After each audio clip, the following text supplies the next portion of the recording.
2, 1, 2, 3, 4.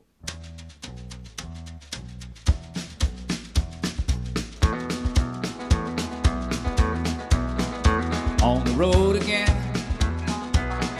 Just can't wait to get on the road again.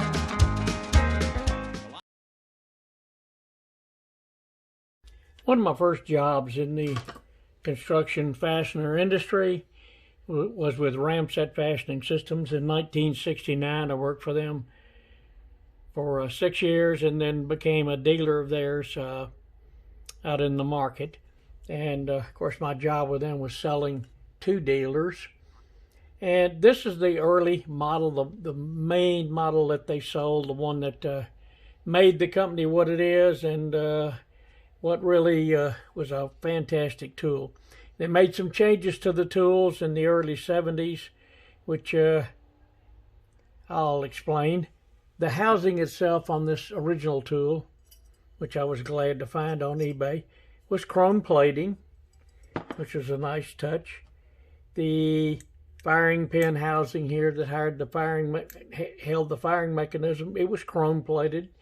The reason for the chrome plating is these tools got really dirty with the gunpowder. I mean, some of these tools would shoot just hundreds and hundreds of shots every day, and that built up a gunpowder in them. Just like if you own a firearm, you shoot a lot of shots, you're going to get built up, and you're going to clean them daily. This tool was a well-made tool, and it would go a long time without cleaning, but it should be cleaned daily. We preached that, but it never really happened.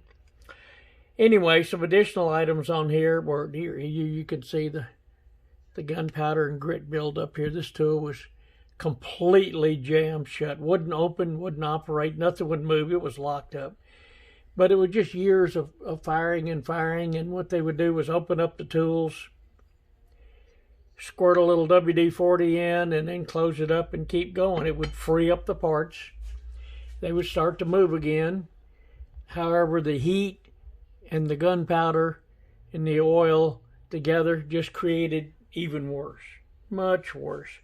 This barrel here that this nail fired down the barrel, this type of hardened steel nail, and of course fired into steel and concrete with a 22 caliber blank cartridge.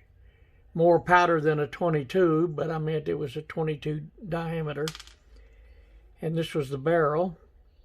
And these are some ports that the gases would exhaust out these ports before the nail came out the end. But look at that going there. That doesn't come off. You've got to soak that and scrub it and wire brush it, and really, just like old tools with a lot of old rust and dirt and patina, these would build up on here.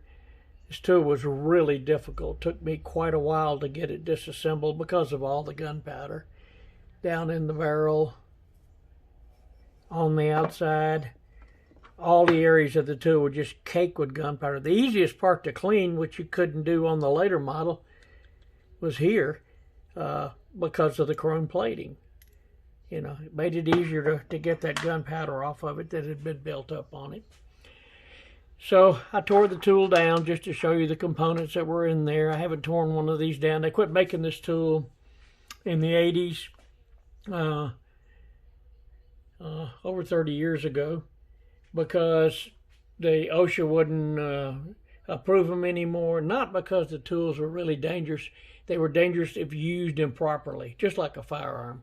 You point a firearm at somebody, or if you use a firearm improperly, there's going to be an issue. The same thing with this tool. If you didn't use it properly, and we did give training, issued licenses to the operators, but if you didn't do it properly, you had the potential to hurt or kill somebody. And it happened on rare occasions, but it did happen.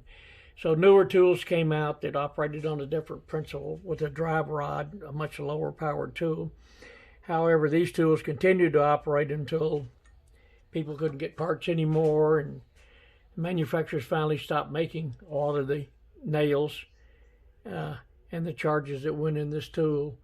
So it slowly went away, but this is what I started with. I decided to buy one. I found it on eBay for $23, which for a tool in this condition was a pretty good price. So I tore it all down and I started cleaning. Then I decided to stop and show you what we had here. I'm going to put this tool back together, and don't know if I can find any nails to operate in it. If so, I'll take a couple of test shots and show you how it works. And in the meantime, there's going to be a lot of scrubbing and cleaning to get this tool scrubbed. I'm amazed that after all these years I can remember, but it comes back to me. I spent a lot of years on these tools training people how to repair them and how to maintain them. So I guess it stays with you.